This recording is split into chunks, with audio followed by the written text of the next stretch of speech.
दोस्तों नमस्कार। हिंदी साहित्य के टीजीटी, पीजीटी, यूजीसी नेट तथा जेआरएफ के लिए विभिन्न परीक्षाओं के उपयोगी और महत्वपूर्ण तथ्य हम आपके लिए ऑडियो लेक्चर के रूप में ला रहे हैं। तो यह हमारा ऑडियो लेक्चर भक्तिकालीन हिंदी साहित्य पर आधारित है, जो इस प्रकार है। भक्तिकाल 1400 से 1700 ईस्वी। मिनारिया विलियम्स के अनुसार भक्ति शब्द की उत्पत्ति भज धातु से मानी जाती है। निर्गुण भक्ति शब्द का सर्वप्रथम उल्लेख श्वेताश्वेतर उपनिषद में मिलता है। भक्ति सूत्र के आदि प्रणेता नारद मुनि माने जाते हैं। सामान्यतः भक्ति काल का समय 14वीं शती के मध्य से 17वीं शती के मध्य माना जाता है, जिस समय उत्तर भारत में सिद्धों और नाथों की अंतःसाधना प्रचलित हो चुकी थी। उसी समय दक्षिण भारत में आलवार भक्तों की भक्ति भावधारा प्रभावित हो रही थी, जिसका समर्थन वहां के वैष्णव आचार्यों ने भी किया। भक्ति आंदोलन की उत्पत्ति से संबंधित विभिन्न विद्वानों के मत। तो एक विद्वान हैं ग्रियर्सन, वेबर और कनेडी। इनका मानना है कि भक्ति आंदोलन ईसाईयत की देन है। आचार्य शुक्ल, भक्ति आंदोलन इस्लामी आक्रमण की प्रतिक्रिया है। हज़ारी प्रसाद द्विवेदी, भक्ति आंदोलन भारतीय चिंतन धारा का स्वाभाविक विकास है। गजानन माधव, मुक्तिबोध, भक्ति आंदोलन का उदय ऐतिहासिक सामाजिक शक्तियों के रूप में जनता के दुख व कष्टों से हुआ है। रामविलास शर्मा, भक्ति आंदोलन एक जाति और जनवादी आंदोलन है। अपने पौरुष से हताश जाति के लिए भगवान की शक्ति और करुणा की ओर ध्यान ले जाने के अतिरिक्त दूसरा मार्ग ही क्या था। आचार्य रामचंद्र शुक्ल का कथन है। ये भक्ति धर्म का रसात्मक रूप है। आचार्य रामचंद्र शुक्ल के अनुसार भक्त की निष्पत्ति श्रद्धा एवं प्रेम के योग से होती है। जिस युग में कबीर, जायसी, तुलसी, सूर्य जैसे सुप्रसिद्ध कवियों और महात्माओं की दिव्य वाणी उनके अंतःकरणों से निकलकर देश के कोने कोने में फैली थी, उसे साहित्य के इतिहास में सामान्यतः भक्त युग कहते हैं। निश्चित ही वह हिंदी साहित्य का स्वर्ण युग था। डॉक्टर श्याम सुंदर दास, समूचे भारतीय इतिहास में अपने ढंग का अकेला साहित्य है, उसी का नाम साहित्य है। समूचे भारतीय साहित्य में अपने ढंग का अकेला साहित्य है, इसी का नाम साहित्य है। यह एक नई दुनिया है। आचार्य हज़ारी प्रसाद द्विवेदी। मध्यकाल को दो खंडों में विभक्त किया गया है, पूर्व मध्यकाल, उत्तर मध्यकाल। पूर्व मध्यकाल को भक्ति काल तथा उत्तर मध्यकाल को रीतकाल कहा जाता है। आचार्य रामचंद्र शुक्ल ने संवत 1375 विक्रमी से 1700 विक्रमी तक के कालखंड को भक्ति काल कहा है। उनके अनुसार कालखंड में भक्ति भावना की प्रधानता थी, इसीलिए प्रवृत्ति की दृष्टि से इनका यह नामकरण उचित है। डॉक्टर नगेंद्र ने अध्ययन की सुविधा की दृष्टि से 1350 से 1650 ईस्वी तक भक्त काल की समय सीमा स्वीकार की है। भारतीय धर्म साधना से भक्त की एक सुस्पष्ट एवं सुदृढ़ परंपरा रही है। महाभारत में भीष्म पर्व में, शांडिल्य भक्ति सूत्र में एवं नारद भक्ति सूत्र में भक्ति का सैद्धांतिक विवेचन पहले ही हो चुका था। दक्षिण के आलवार भक्तों ने भक्ति भावना की उच्चतम स्थिति प्राप्त कर लिया। प्राकृत अपभ्रंश की श्रृंगार प्रधान कविताओं की प्रतिक्रिया में भक्ति परक रचनाओं को बढ़ावा मिला। हज़ारी प्रसाद द्विवेदी। प्राकृत अपभ्रंश की श्रृंगार प्रधान कविताओं की प्रतिक्रिया में भक्ति परक रचनाओं को बढ़ावा मिला। किसने कहा? हज़ारी प्रसाद द्विवेदी ने। नेक्स्ट आगे है, वारकरी एवं महानुभाव संप्रदाय महाराष्ट्र में प्रचलित है। हिंदी में भक्ति साहित्य की परंपरा नामदेव से शुरू होती है। इन्होंने मराठी भाषा में अभंगों की रचना की। उनके गुरु विशोबा खेचर थे। नामदेव दर्जी थे। इनके रचनाओं की सगुण भक्ति के पदों की भाषा ब्रज थी। सर्वप्रथम रामानुजाचार्य ने भक्ति पर एक वर्ग विशेष के एकाधिकार को समाप्त करने की उद्घोषणा की। गीता को भागवत मत का प्रधान धर्म ग्रंथ माना जाता है। भक्ति आंदोलन के बारे में विभिन्न विद्वानों के कथन जो इस प्रकार हैं कि हम अपने को ऐसे धार्मिक आंदोलन के सामने पाते हैं जो सब आंदोलनों से कहीं अधिक विशाल है, जिसे भारतवर्ष में कभी देखा है। यहाँ तक कि वह बौद्ध धर्म के आंदोलन से भी अधिक विशाल है, क्योंकि इसका प्रभाव आज भी विद्यमान है। इस युग में धर्म ज्ञान का नहीं बल्कि भावावेश का विषय हो गया था। डॉक्टर गियर्सन ने कहा है, यह बात निश्चय बिजली की चमक के समान अचानक समस्त पुराने धार्मिक मतों के अंधकार के ऊपर एक नई बात दिखाई दी। कोई हिंदू यह नहीं जानता कि यह बात कहाँ से आई और कोई भी इसके प्रादुर्भाव का कारण निश्चित नहीं कर सकता। यह भी डॉक्टर गियर्सन का कथन है। आगे है कि नारद भक्ति के 11 भेद बताए गए हैं। गुणा महात्मा शक्ति पहला है, दूसरा है रूप शक्ति, तीसरा है पूजा शक्ति, चौथा है स्मरण शक्ति, पांचवा है दास शक्ति, छठवां है शंख शक्ति, सातवां है काता शक्ति, आठवां है वात्सल्य शक्ति, नौवां है आत्मनिवेदन शक्ति, तन्मयता शक्ति ये 10वां है, 11वां है परम विरह शक्ति।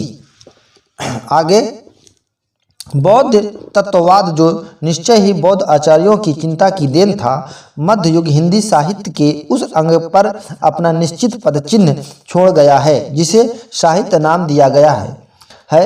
मैं जो कहना चाहता था वह यह है कि बौद्ध धर्म क्रमशः लोक धर्म का रूप ग्रहण कर रहा था और उसका निश्चित चिन्ह हम हिंदी साहित्य में पाते हैं। हजारी प्रसाद द्विवेदी। भक्त आंदोलन के कारण। आचार्य रामचंद्र शुक्ल ने भक्ति आंदोलन के निम्नलिखित कारण बताए हैं। देश में मुसलमानों का राज्य प्रतिष्ठित हो जाने से हिंदू जनता हताश, निराश एवं पराजित हो गई थी। पराजित मनोवृत्ति में ईश्वर की भक्ति की ओर उन्मुख होना स्वाभाविक था। हिंदू जनता ने भक्ति भावना के माध्यम से अपनी आध्यात्मिक श्रेष्ठता दिखाकर पराजित मनोवृत्ति का शमन किया। ये सब आचार्य रामचंद्र शुक्ल के कथन है, यह बात ध्यान रखिएगा। आगे है कि तत्कालीन धार्मिक परिस्थितियों ने भी भक्ति के प्रचार में योगदान किया है। नाथ सिद्ध योगी अपनी रहस्यदर्शी शुष्क वाणी में जनता को उपदेश दे रहे थे। भक्ति प्रेम आदि हृदय के प्राकृतिक भावों से उनका कोई सामंजस्य न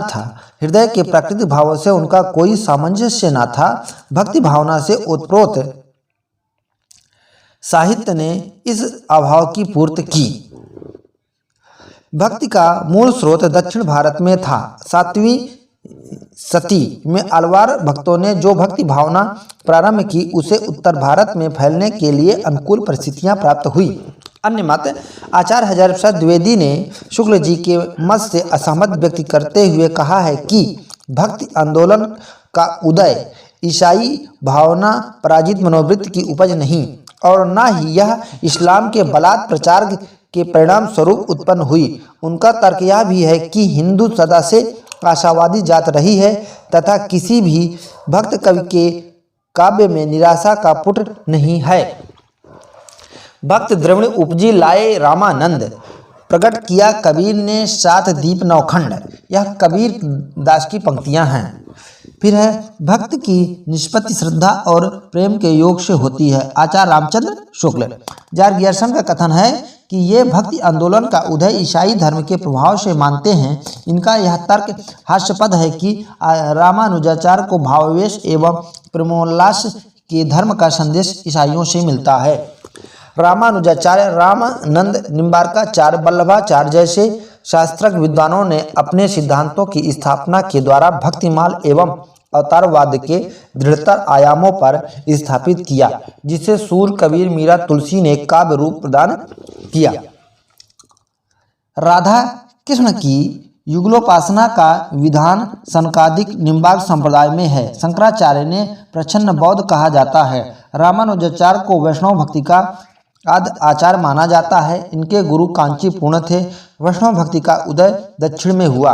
देश में मुसलमानों का राज्य प्रतिष्ठित हो जाने पर हिंदू जनता के हृदय में गौरव, गर्व और उत्साह के लिए अवकाश न रह गया। उनके सामने ही देव मंदिर गिराए जाते थे, देव मूर्तियां तोड़ी जाती थी और पूज्य पुरुषों का अपमान होता था और वे कुछ भी नहीं कर सकते थे। ऐसी दशा में अपनी वीरता के गीत न तो वो गा सकते थे है और ना ही बिना लज्जित हुए सुन ही सकते थे। अपने पौरों से हताश जात के लिए भगवान की शक्ति और करुणा की ओर ध्यान ले जाने के अतिरिक्त दूसरा मार्ग ही क्या था? आचार्य रामचंद्र शुक्ल। लेकिन जोर देकर कहना चाहता हूं कि अगर इस्लाम नहीं आया होता तो भी इस साहित्य का बाहर आना वैसा ही होता जैसे आज। हजारी प्रसाद द्विवेदी। पराजय के बाद व्यक्ति या तो अपनी आध्यात्मिक श्रेष्ठता दिखाना चाहता है या विलास में डूबकर पराजय को भूल जाना चाहता है। भक्ति आंदोलन का स्रोत पहली मनोवृत्ति है। बाबू गुलाब राय। हजारी प्रसाद द्विवेदी ने रामचंद्र को आकाश धर्मा गुरु कहा है। भक्ति आंदोलन का सूत्रपात उत्तर भारत में न होकर दक्षिण भारत में हुआ। इसका प्रमुख कारण दक्षिण भारत पूर्णतः निरापद था, किंतु सामाजिक भेदभाव ने हित चिंतकों को चिंतित कर दिया। भक्ति का जो श्रोता दक्षिण की ओर धीरे धीरे उत्तर भारत की ओर से पहले ही आ रहा था, उसे राजनीतिक परिवर्तन के कारण शून्य पड़ते हुए जनता के हृदय क्षेत्र में फैलने के लिए पूरा स्थान मिला। आचार्य शुक्ल। उत्पन्ना द्रविणे सहम वृद्धि कर्णाटके गता क्वचित महाराष्ट्रे गुर्जरे गता। श्रीमद् भागवत गीता में यह पंक्ति कही गई है। म्लेच्छ क्रांतेषु देशेषु पापय कनिलेपे शुच सत्पीड़ात्यग्रालोकेषु कृष्ण एव गतिर्मम। वल्लभाचार्य ने यह कहा है कृष्ण नामाश्रय सोथ से। मैं इसी रास्ते से सोचने का प्रस्ताव करता हूँ। मंटो आचार्यों, संप्रदायों और दार्शनिक चिंताओं के मानदंड से, लोकचित्त से नहीं मापना चाहता, बल्कि लोकचित्त अपेक्षा में उन्हें देखने की सिफारिश कर रहा हूँ। हम अपने को ऐसे धार्मिक आंदोलन के सामने पाते हैं जो सब आंदोलनों से कहीं अधिक विशाल है, जिसे भारतवर्ष ने कभी देखा है। यहाँ तक कि वह बौद्ध धर्म के आंदोलन से भी अधिक विशाल है, क्योंकि इसका प्रभाव आज भी विद्यमान है। इस युग में धर्म ज्ञान का नहीं बल्कि भावावेश का विषय हो गया है। Doctor Grierson. समूचे भारतीय इतिहास में अपने ढंग का अकेला साहित्य है, इसी का नाम भक्त साहित्य है। यह एक नई दुनिया है। पंडित हजारी प्रसाद द्विवेदी। जिस युग में कबीर, जायसी, तुलसी, सूर जैसे सुप्रसिद्ध कवियों और महात्माओं की दिव्यवाणी उनके अंतःकरणों से मिलकर देश के कोने कोने में फैली थी, उसे साहित्य के इतिहास में सामान्यतः भक्त युग कहते हैं। निश्चित ही वह हिंदी साहित्य का स्वर्ण युग था। डॉक्टर श्याम सुंदर दास। जॉर्ज गियर्सन ने भक्ति काल को हिंदी साहित्य का स्वर्ण युग कहा था। डॉक्टर राम विलास शर्मा ने भक्ति काल को लोक जागरण काल से पुकारा है। आचार्य हजारी प्रसाद द्विवेदी ने भक्ति आंदोलन को लोक जागरण काल की संज्ञा दी है। शायद ही किसी अन्य जाति में अपनी वर्तमान सामाजिक मर्यादा के विषय में तीव्र असंतोष हो, जैसा कि वयनजीवी जातियों बुनकरों में पाया जाता है। इस तीव्र असंतोष का गहरा संबंध निर्गुण संतों के अक्खड़पन से है। हजारी प्रसाद द्विवेदी। शंकराचार्य के अद्वैतवाद के विरोध में वैष्णव आचार्य ने अनेक संप्रदायों की स्थापना की। इसमें प्रथम स्थान नाथ मुनि का है। निष्कर्ष यह है कि हिंदी साहित्य में भक्ति आंदोलन का प्रारंभ दक्षिण भारत में अलवार भक्तों की परंपरा से हुआ। उत्तर भारत की राजनीतिक परिस्थितियों ने उस आंदोलन के प्रचार प्रसार में महत्वपूर्ण योगदान किया है। मुस्लिम शासकों की धर्मांधता और इस्लाम के बलात् प्रचार एवं क्रूर धार्मिक नीति ने भी उत्तर भारत में हिंदू जनता में भक्ति भाव को दृढ़ता प्रदान की। भक्ति आंदोलन प्राचीन भारतीय मनीष ज्ञान एवं दर्शन की एक अविच्छिन्न धारा है, जो अत्यंत शक्तिशाली एवं व्यापक है। अलवार भक्त। अलवार संतों के लोक प्रचलित पदों को नालियार दिव्य प्रबंध शीर्षक से 4 भागों में रंगनाथ मुनि ने संकलित किया। कहा गया है कि अलवार संतों के लोक प्रचलित पदों को नालियार दिव्य प्रबंध शीर्षक से 4 भागों में रंगनाथ मुनि ने संकलित किया। हिंदी साहित्य में भक्ति आंदोलन का प्रारंभ दक्षिण भारत के अलवार भक्तों की परंपरा से हुआ। अलवार भक्त तमिल भाषा में वैष्णव भक्तों को कहा जाता है। प्रांत में बौद्धों और जैनों का विरोध करने के लिए शैवों और वैष्णवों अलवार भक्तों द्वारा लिखे गए 4000 पदों का संकलन नालियार दिव्य प्रबंध शीर्षक ग्रंथ में नाथ मुनि द्वारा संकलित किया गया है। 12 अलवार भक्तों में प्रथम भक्त नम्मालावार या सठाकोप माने जाते हैं, जबकि महिला भक्तों में अंडाल का नाम प्रमुख है, जिसे दक्षिण भारत की मीरा कहा जाता है। इनके द्वारा लिखित प्रमुख पुस्तक तिरुप्पावड़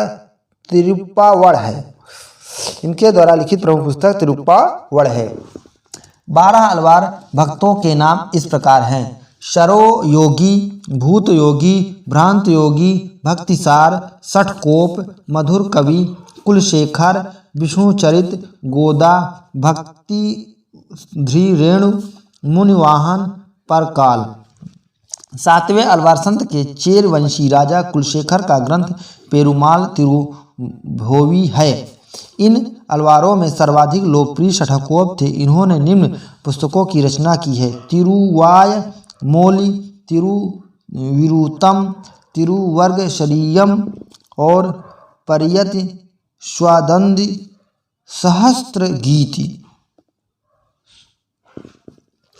भक्ति साहित्य का विभाजन। भक्ति साहित्य का विभाजन निर्गुण भक्ति काव्य धारा एवं सगुण भक्ति धारा में किया गया है, जबकि निर्गुण भक्ति काव्य धारा को 2 भागों में ज्ञानाश्रयी और प्रेमाश्रयी, सगुण भक्ति काव्य धारा को रामाश्रयी और कृष्णाश्रयी 2 भागों में विभाजित किया गया है। निर्गुण धारा ज्ञानाश्रयी पूर्णतः अद्वैतवादी संत कवि कबीर, दादू, मलुक दास आदि से संबंधित है। प्रमुख निर्गुण संत महिलाओं में दयाबाई, सहजोबाई, बाबरी साहिबा का नाम आता है। संत काव्य का प्रधान रस शांत रस है। हिंदी में निर्गुण भक्ति की अभिव्यक्ति सबसे पहले महाराष्ट्र के संत नामदेव की रचनाओं में मिलता है। इन्होंने ऐसे भक्ति मार्ग की ओर संकेत किया था जो हिंदू और मुसलमान दोनों का ग्राह्य हो। संत नामदेव 13वीं शती पहले सगुणोपासक थे, बाद में ज्ञानदेव के संपर्क में आकर नाथ पंथ में आए और निर्गुणोपासक हो गए। यही कारण है कि नामदेव की रचनाएं सगुणोपासना और निर्गुणोपासना दोनों से संबंधित हैं। संतों ने नारी के कामनीय रूप की आलोचना की है। गुरु ग्रंथ साहब में नामदेव के 60 से अधिक पद संग्रहित हैं। संत कवियों ने नारी के कामनीय रूप की आलोचना की है। हिंदी का संत काव्य पूर्ववर्ती सिद्धों एवं नाथों के साहित्य का सहज विकसित रूप है। संत काव्य के दार्शनिक सांस्कृतिक आधार है उपनिषद, शंकराचार्य का अद्वैत दर्शन, नाथ पंथ और इस्लाम, सूफी दर्शन और बौद्ध दर्शन। हिंदी का संत काव्य परवर्ती सिद्धों एवं नाथों के साहित्य का सहज विकसित रूप है, यह हज़रत प्रसाद द्विवेदी ने कहा है। संत काव्य के दार्शनिक सांस्कृतिक आधार है उपनिषद, शंकराचार्य का अद्वैत दर्शन, नाथ पंथ, इस्लाम, सूफी दर्शन, बौद्ध धर्म। नेक्स्ट है अब भक्ति काल के प्रमुख कवियों के बारे में। भक्ति काल के प्रमुख कवियों के बारे में है। कबीरदास। आज हम कबीरदास से संबंधित एवं भक्तकालीन अन्य कवियों से संबंधित हम अध्ययन करेंगे। तो पहले कवि हैं कबीरदास। कबीरदास का जन्म 1398 ईस्वी में वाराणसी में हुआ था और मृत्यु 1518 ईस्वी में मगहर में हुई थी। इनकी माता का नाम नीमा तथा पिता का नाम नीरू था। इनकी पत्नी का नाम लोई, पुत्र कमाल और पुत्री कमाली थी। कबीर ने अपने समय में प्रचलित सभी धर्मों का सार तत्व ग्रहण किया, जिसे सामान्य भक्ति मार्ग का प्रवर्तन किया। उससे हिंदू मुस्लिम समाज का कल्याण हुआ, मानवीय मूल्यों की प्रतिष्ठा हुई। आचार्य रामचंद्र शुक्ल ने लिखा है कि निर्गुण मार्ग के निर्दिष्ट प्रवर्तक कबीर ही थे। डॉक्टर बच्चन सिंह ने लिखा है कि हिंदी भक्ति काव्य का प्रथम क्रांतिकारी पुरुषकर्ता कबीर हैं। कबीर की वाणियों का सबसे पुराना नमूना गुरु ग्रंथ साहिब में मिलता है। मुसलमानों के अनुसार कबीर के गुरु का नाम सूफी फकीर शेख तकी था। ये सिकंदर लोदी के पीर थे, यानी कि गुरु थे। आईने अकबरी में कबीर का नाम दलिस्ताने मजहिब का उल्लेख है। कबीर रामानंद के शिष्य के रूप में विख्यात हैं, किंतु उनके राम रामानंद के राम नहीं। शेख तकी नामक सूफी संत को भी कबीर का गुरु कहा जाता है। कबीर का दार्शनिक चिंतन अद्वैतवादी है। कबीर के काव्य में वेदांत का अद्वैत तथा नाथपंथियों की अंतन साधना, रहस्य भावना, हठ योग, कुंडलिनी योग, सहज साधना, इस्लाम का एकेश्वर सब कुछ मिलता है। कबीर की वाणी का संग्रह बीजक कहलाता है। इनके 3 भाग हैं, रामायणी, शबद और साखी।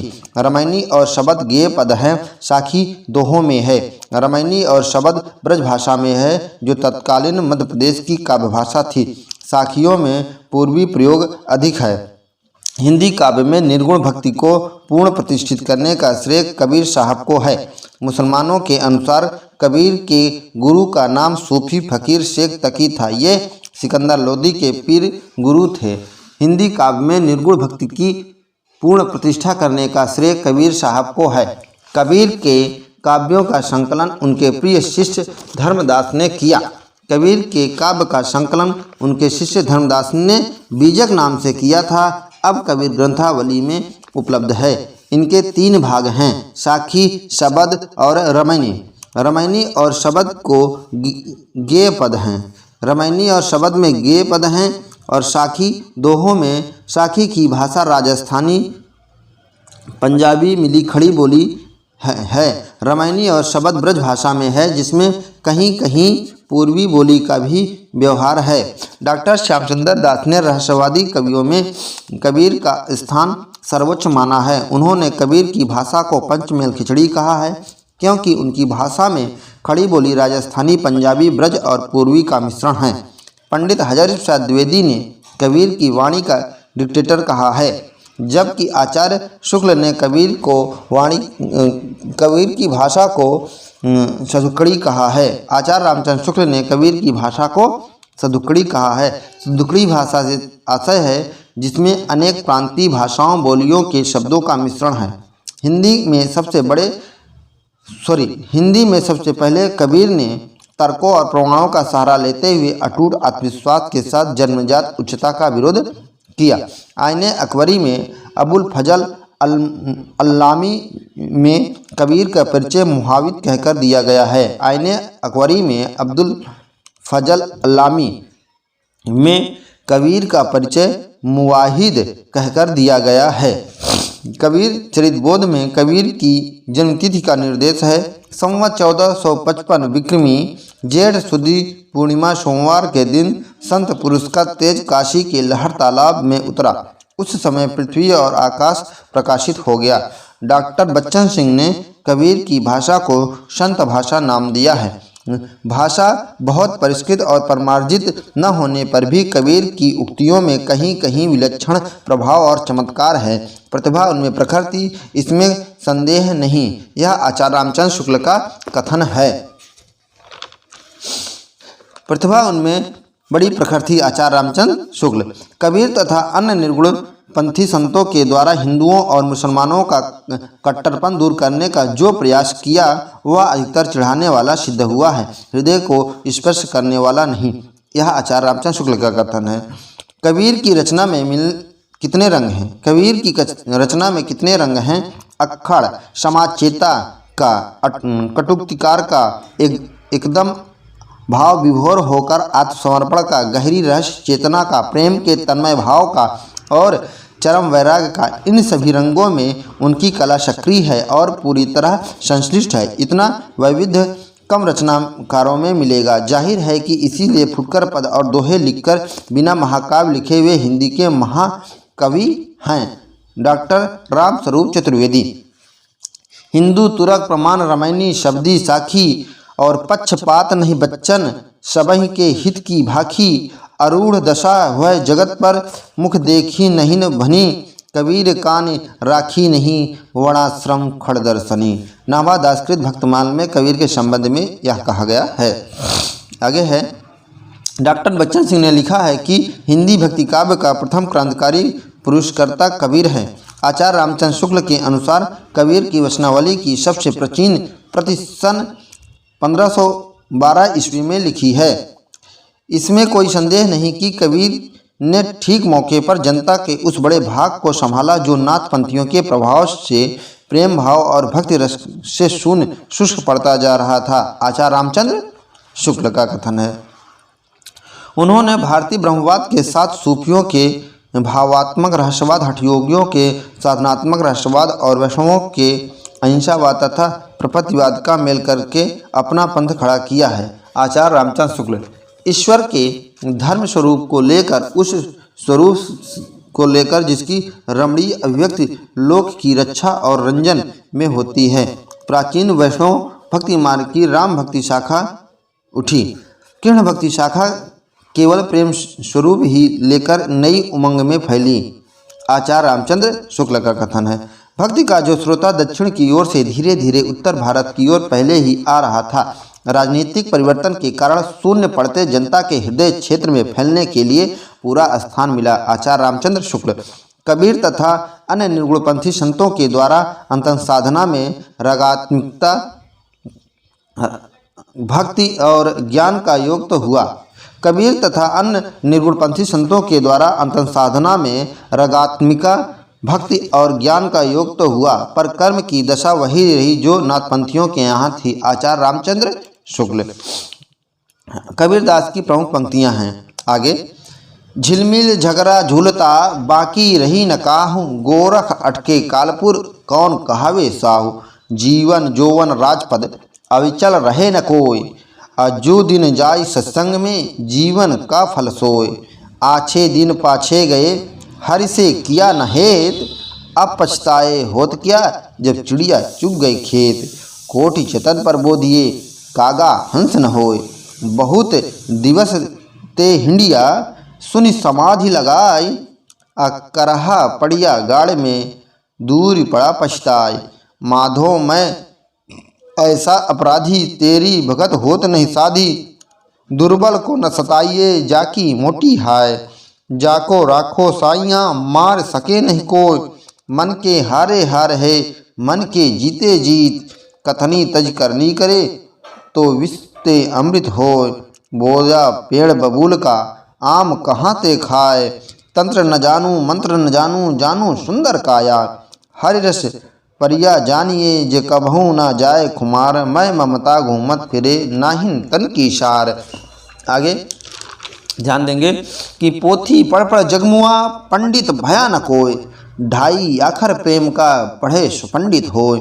निंदक नियरे राखिए आंगन कुटी छवाए, बिन पानी साबुन बिना निर्मल करे शुभाए। हर जननी में बालक तेरा कहे न अवगुण बख्शो मेरा, चलत चलत सब लोग कहते हैं ना जानो वैकुंठ कहाँ है। दशरथ सुत्ति लोक बखाना राम नाम मरम है आना, संस्कीरत है कूप जल भाखा बहता नीर।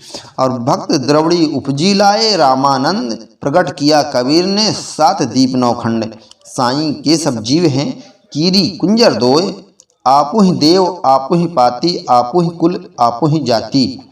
तत्वमस जिनके उपदेशा ई उपनिषद कहे संदेशा, जाग बालिक और जनक संवादा। दत्तात्रेय वह रस स्वादा, गहना एक कनकते गहना नामह भाव न दूजा। और कहन सुनन कोई करी पाणी के इक मिजाज इक पूजा। दिन भर रोजा रहत है रात हनत है गाय, यह तो खुनवह बंदगी कैसे सुखी खुदाए। नैना बिच नदिया डूबत जाए, और मुझको तू क्या ढूंढे बंदे, मैं तो तेरे पास में।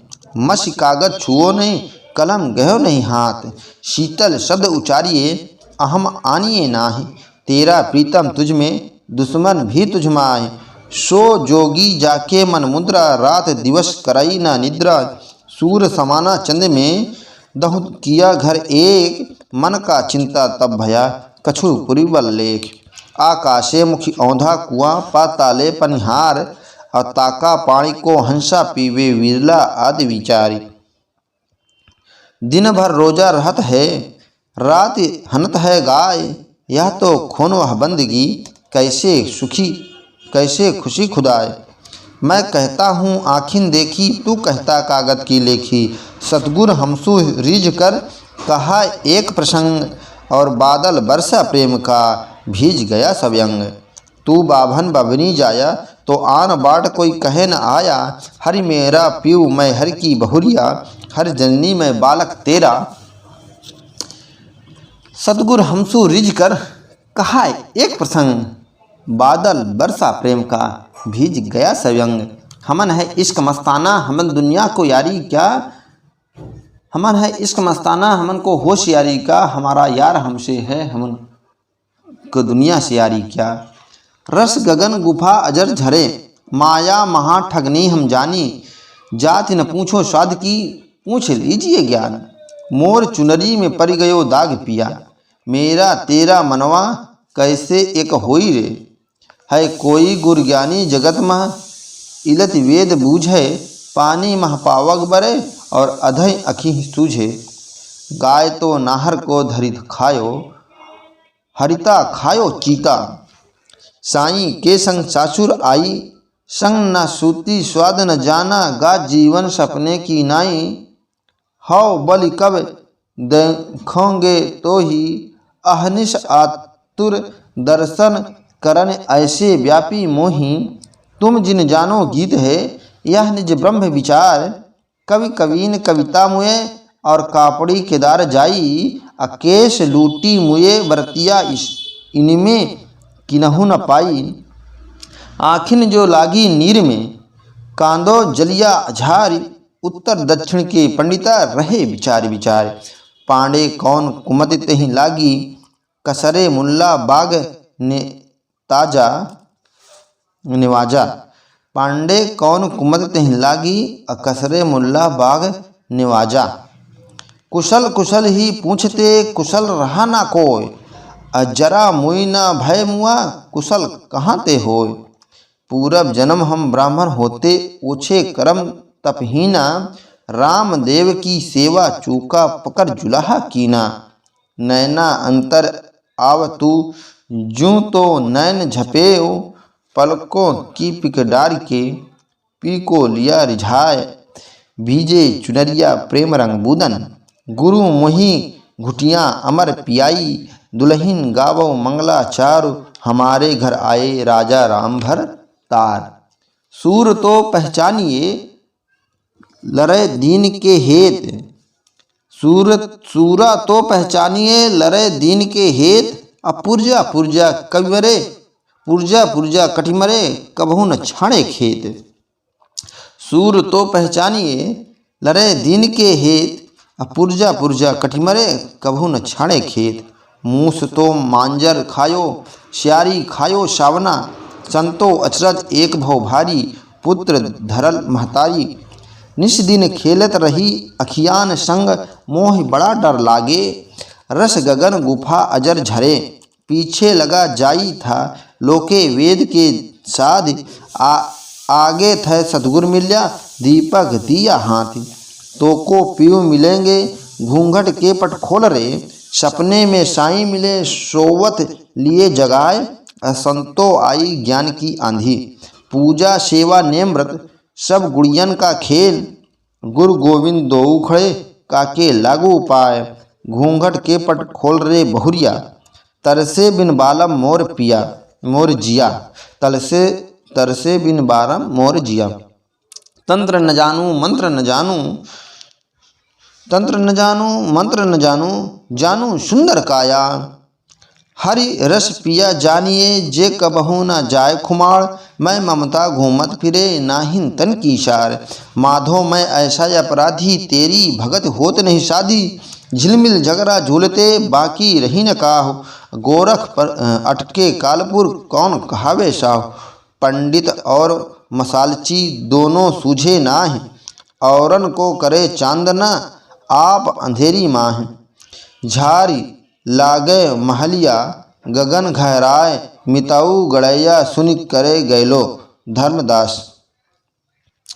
बरनाऊ मैं साहिब तुम्हारे चरना, संतन सुखलायक दायक प्रभु दुख हरना। यह धर्मदास की पंक्तियां हैं। बरनाऊ मैं साहिब तुम्हारे चरना, संतन सुखलायक दायक प्रभु दुख हरना। नेक्स्ट कवि हैं रैदास। संत रैदास का जन्म जो है 1398 में हुआ था, अमृत 1448 में। ठीक है, रैदास का नाम रविदास है। संत रैदास रामानंद के शिष्य तथा दिल्ली के सुल्तान सिकंदर लोदी एवं कबीर के समकालीन थे। ये जात के चमार थे और अपने बारे में स्वयं कहा है कि कह रैदास खलास चमारा, ऐसी मेरी जात चमारा। धन्ना एवं मीराबाई ने अपने पदों में इनका सादर उल्लेख किया है। मीराबाई को इनकी शिष्या बताया जाता है। मीराबाई को इनकी शिष्या बताया जाता है। रैदास के 40 पद गुरु ग्रंथ साहिब में संग्रहित हैं। निरीहता एवं जातीय कुंठाहीनता रैदास की कविताओं की प्रमुख विशेषता है। रैदास की वाणी और रविदास के पद। रैदास का जन्म काशी में हुआ था। इनकी पत्नी लोना थी। रैदास की प्रमुख पंक्तियाँ: पवर जंगम कीट पतंगा, पूर रहयो हरिराई, गुण निर्गुण कहियत नहीं जाके, अब कैसे छूटे राम नाम रट लागी। अब कैसे छूटे राम रट लागी, अब कैसे छूटे राम रट लागी। प्रभु जी तुम चंदन हम पानी, जाकी अंग अंग वास समानी, जाति ओछा पाती ओछा ओछा जन्म हमारा। दूध त बछरे थनह बिडारेव, अफूलू भवर जलमीन बिगारेव। माई गोविंदा पूजा कहाँ ले चढ़ाऊँ, अब रूत फूल अपुर न पावाऊँ।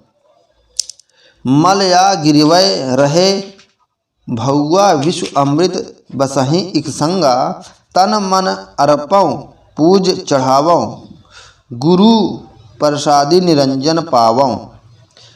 अखिल खिले नहीं का कह पंडित, कोई न कहे समुझाई, अबरन बरन रूप नहीं जाके, कह लो लाई समाई। चंद सूर्य नहीं रात दिवस नहीं, धरन अंकाश न भाई, करम अकरम नहीं शुभ अशुभ नाही, का कह देहु बढ़ाई। अब हम होते तब तू नाही, अब तू है मैं नाही, और अतल अगम जैसे लहरी, मई उदद जल के बल जमाहि। माधव क्या कहिए प्रभु ऐसा, जैसा मानी होए न वैसा। नरपति एक सिंहासन सोइया, सपने भया भिखारी, अछूत राज विदुरत दुख पैया, सो गति भई हमारी।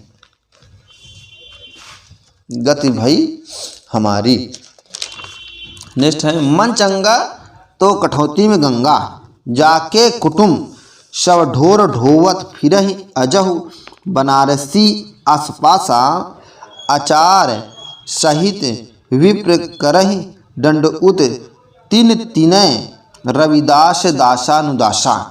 यह भी जो है रविदास की पंक्तियां हैं। रविदास मतलब रैदास। आगे है रामानंद। रामानंद के बारे में हम देखते हैं कि रामानंद का जन्म 1368 ईस्वी में तथा मृत्यु 1468 ईस्वी में हुई थी। ये कानकुंज ब्राह्मण थे। शिक्षा काशी में हुई। भक्तमाल के अनुसार रामानंद के 12 शिष्य थे, जिनके नाम हैं अनंतानंद, सुखानंद, सुशुरानंद, रहण्यानंद, भावानंद, पीपा, कबीर, सेना, धन्ना, रैदास, सुशुरी और पद्मावती। रामानंद के गुरु का नाम राघवानंद था।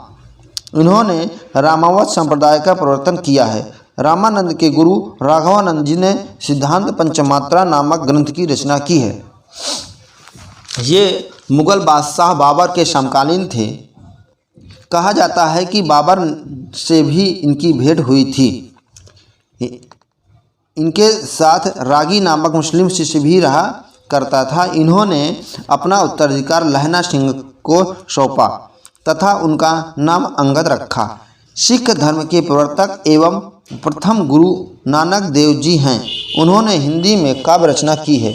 गुरु नानक देव की हिंदी में ब्रज भाषा और खड़ी बोली दोनों का मेल है। आदि ग्रंथ साहब के रचयिता महला नामक प्रकरण में इनकी वाणी संकलित है। इसमें शब्द श्लोक मिलते हैं। इनकी प्रमुख रचनाएं जप जी, आशा दीवार, रहिरास और सोहिला है। गुरु नानक की परंपरा में उनके उत्तराधिकारी गुरु कवि हुए। इनमें गुरु अंगद, गुरु अमरदास, गुरु रामदास, गुरु अर्जुन और गुरु तेग बहादुर और 10वें गुरु गोविंद सिंह हैं। गुरु गोविंद सिंह ने अनेक ग्रंथों की रचना की। सिखों के पांचवें गुरु अर्जुन देव ने श्री साहब ग्रंथ का संपादन किया। इसमें नानक से पूर्व अन्य संतों की वाणी भी संग्रहित है। गुरु नानक देव जी ने वर्णाश्रम व्यवस्था और कर्म कांडों का विरोध करते हुए निर्गुण ब्रह्म का प्रसार किया। इन्होंने हिंदू मुस्लिम दोनों की समान धार्मिक उपासना पर बल दिया। चंडी चरित्र गुरु गोविंद सिंह की रचनाएं हैं। नसीहतनामा के रचनाकार नानक हैं। नानक ने छंदों का प्रयोग नहीं किया है। इनके पद राग रगनियों में रचित हैं। गुरु नानक का जन्म तलवंडी ग्राम में लाहौर में हुआ था। पिता कालू चंद खत्री थे, पत्नी सुलक्षणी थी तथा पुत्र जो है श्री चंद और लक्ष्मी चंद, दो पुत्र थे। माता का नाम तृप्ता था। यह टीजीटी 2021 में पूछा गया सवाल है कि माता का नाम तृप्ता था। नेक्स्ट है नानक की प्रमुख पंक्तियाँ। इस दम दा मैनू की बे भरोसा आया आया न आया आया न आया। यह संसार रान दा सुपना कहीं देख कहीं नहीं दिखावा, कहीं देखा कहीं नहीं दिखावा। जो नर दुख में दुख नहीं माने, सुख स्नेह और भय नहीं जाकी कंचन माटी जाने। आवे जाड़े आपै देई आखै जीव की कई, जिसनो बससे सिफत सलाह नानक पात सही पतिसाहू। सुरखान खमसान की आ हिंदुस्तान डरैया, आपै दोष न देई करता जाप करी मुगल चढ़ैया। एकती भार पई कुर लाड़े तय की दरहुन अय्या, जिन सिर सोवत पटिया मांगी पाई सथुरा। ते सिर काती सुनी अहिगल विधि आपै धूड़, धूड़ लिखा है। फिर है दादू दयाल। दादू दयाल के बारे में है कि दादू का जन्म जो है 1544 ईस्वी तथा मृत्यु 1603 ईस्वी में हुई। दादू का जन्म धुनिया परिवार में हुआ था। निर्गुण संतों की परंपरा में दादू की वाणी एक प्रकार से कबीर की वाणी की व्याख्या मानी जाती है। इनके 52 शिष्य थे, जिनमें से प्रमुख हैं रज्जा, सुंदरदास, प्रागदास, जग गोपाल, जगजीवन दास, संत दास, जगन्नाथ दास। जगन्नाथ दास दादू की रचनाओं का संग्रह करके दो प्रमुख शिष्यों संत दास और जगन्नाथ ने हरडेवाणी शीर्षक से एवं कालांतर में रज्जब ने दादू की रचनाओं का संकलन अंगवधू शीर्षक से प्रस्तुत किया। दादू ने अपनी रचनाओं में बार बार कबीर का नामोल्लेख किया है। डॉक्टर परशुराम चतुर्वेदी ने दादू की प्रामाणिक रचनाओं का संकलन दादू दयाल शीर्षक से संपादित किया है।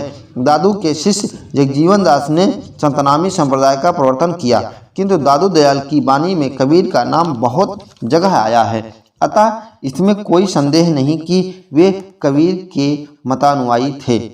अलक दरीबा दादू दयाल का सत्संग स्थल है। दादू पंथियों का प्रधान अड्डा नराना जयपुर के पास और भराने हैं।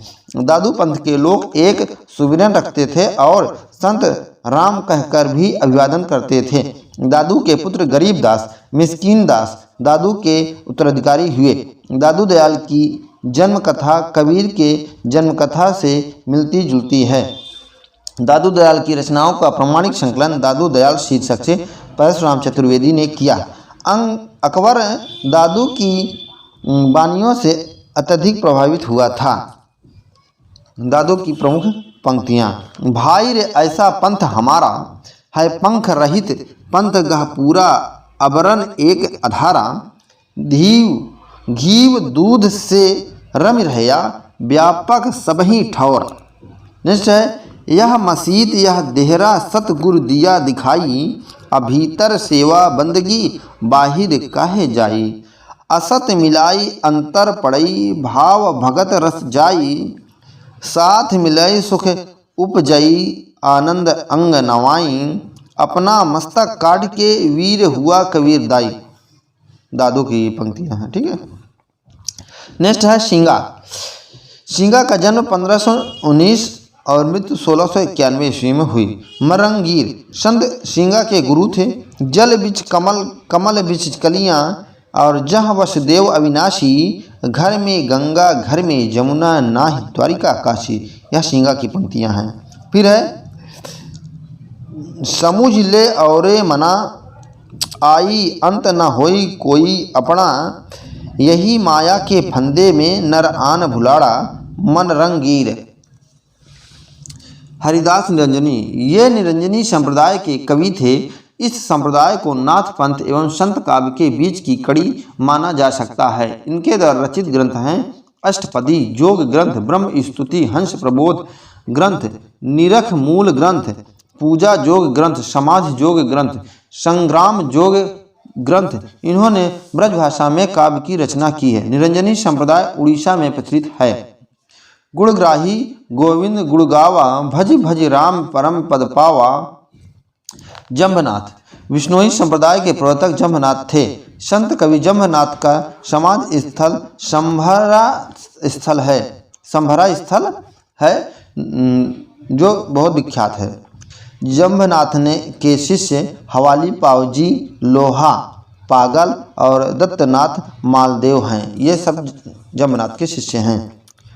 गगन हमारा बाजा बाजे, और नतर फल हाथी, और संशय का बल गुरुमुख, तोड़ा पांच पुरुष में मेरे साथी। जंभनाथ। नेक्स्ट है इनका समय। अब आगे है मलुकदास। इनका समय 1574 से 1682 ईस्वी है। 1574 से 1682 ईस्वी मलुकदास का समय है। इनके लिखे ग्रंथों के नाम ज्ञानबोध, रतन खान, भक्ति विवेक, सुख सागर, भक्ति वच्छावली, 12 खड़ी, स्फुटपद, राम अवतार लीला, ब्रज लीला, ध्रुवचरित। मलुकदास के 2 ग्रंथ प्रसिद्ध हैं, ज्ञानबोध और रामावतार लीला। ज्ञानबोध में ज्ञान भक्ति और वैराग्य का तथा रामावतार लीला के रामायण की कथा विस्तृत है। इन्होंने अपनी रचनाओं में अवधी एवं ब्रजभाषा दोनों का प्रयोग किया है। अलसियों का महानतम मंत्र इन्हीं के द्वारा रचा गया है। अजगर करे न चाकरी, पंछी करे न काम, दास मलुका कह गए सबके दाता राम। इन अन्य पंक्तियां हैं कि नाम हमारा खाक है, हम खाकी बंदे, खाका ही से पैदा किए अति गाफिल गंदे। अब तो अजया मन मेरे, सुर ना असुर, टहलुआ जाके मुन ग्रंथव है जाके चेरे। नेक्स्ट है बाबा लाल। बाबा लाल के बारे में कहा जाता है कि बाबा लाल जो है बाबा लाली संप्रदाय के संस्थापक थे। इनका शैल बड़ौदा है। इस संप्रदाय का स्थान गुरुदासपुर का श्री ध्यानपुर गांव है। असरारे महफिल में दारा शिकोह तथा बाबा लाल का वार्तालाप संग्रहित है। बाबा लाल के विचारों का संग्रह नादिरुन निकात में है। पंक्तियाँ: आशा विषय विकार की बांध्या जा संसार, और लख 84 फेर में भरमत बारंबार। देखा भीतर श्वास है, श्वासे भीतर जीव, अजीवे भीतर वासना, किस विध पाइये पीव।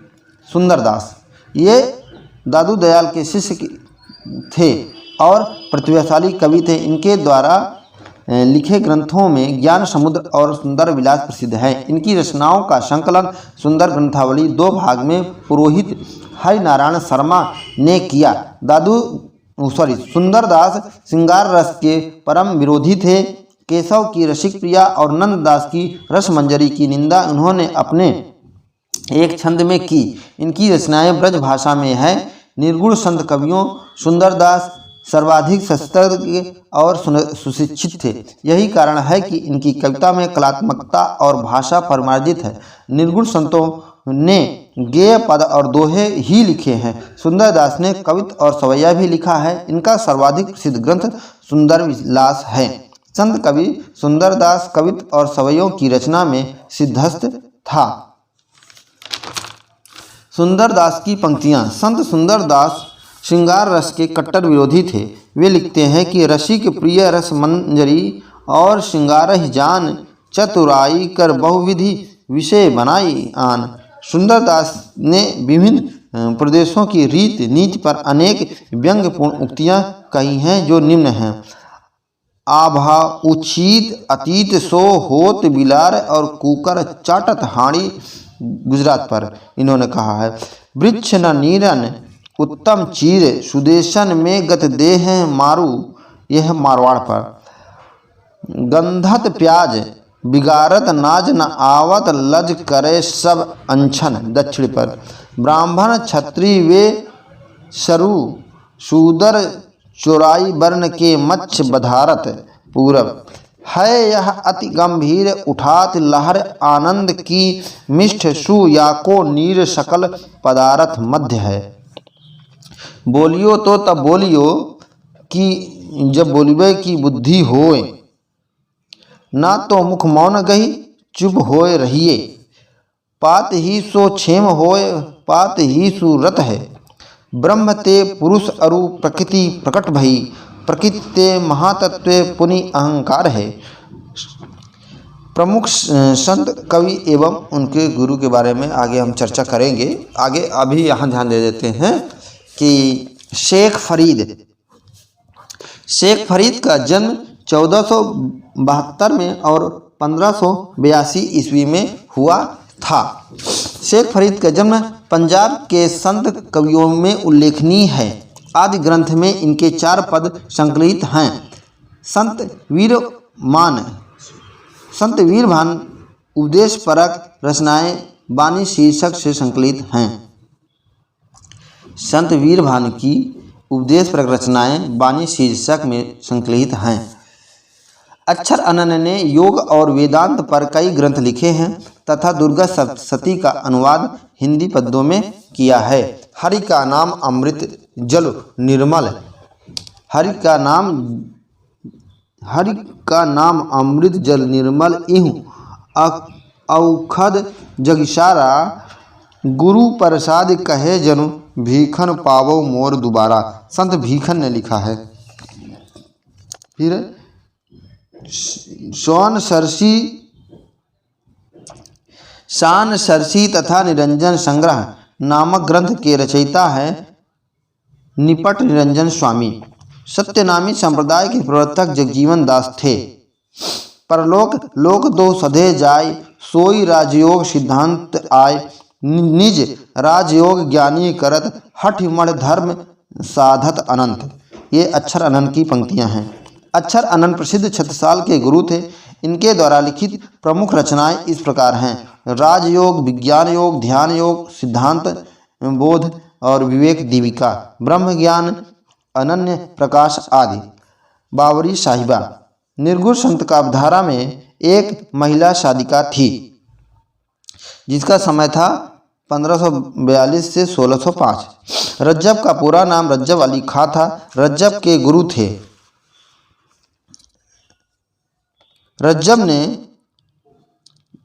रज्जब ने संबंगी नामक रचना में अपनी तथा अन्य प्रसिद्ध निर्गुण कवियों की वाणी का संकलन किया है।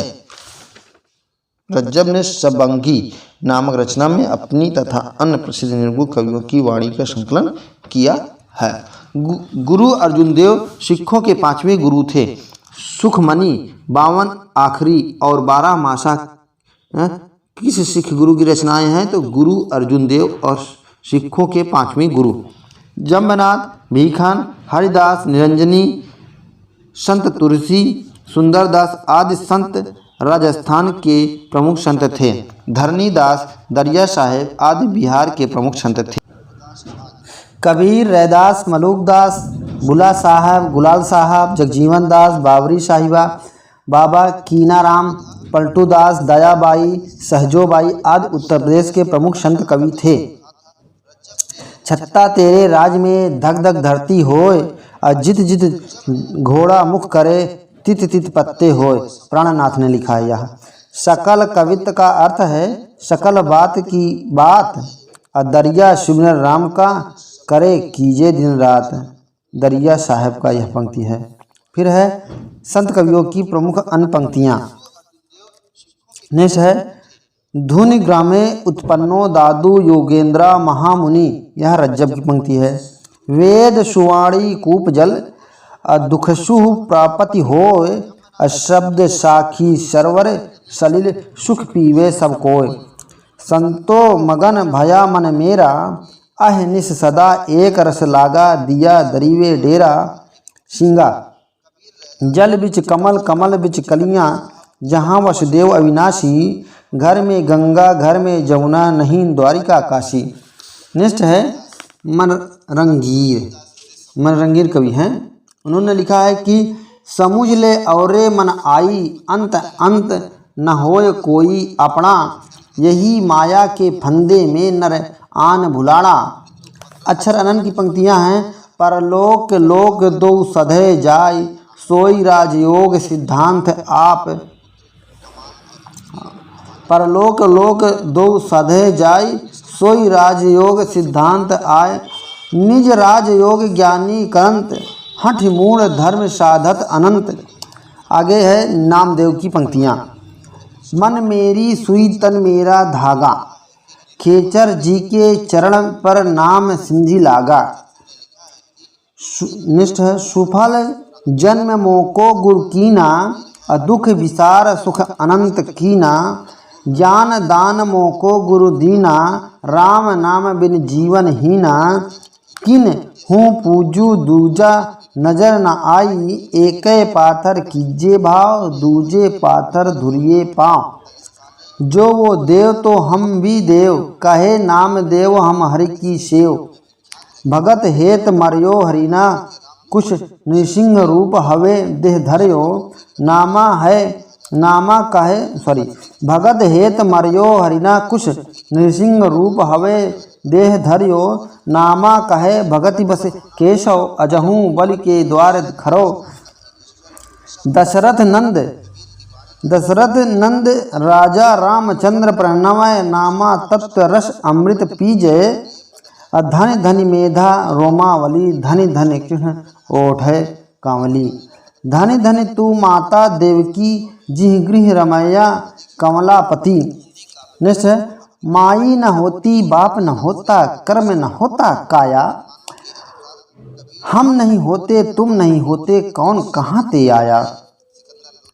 चंद न होता सूर्य न होता, पानी पवन मिलाया। नेक्स्ट है पाड़े तुम्हारी गायत्री, लोधे का खेत खाती थी। लौकरी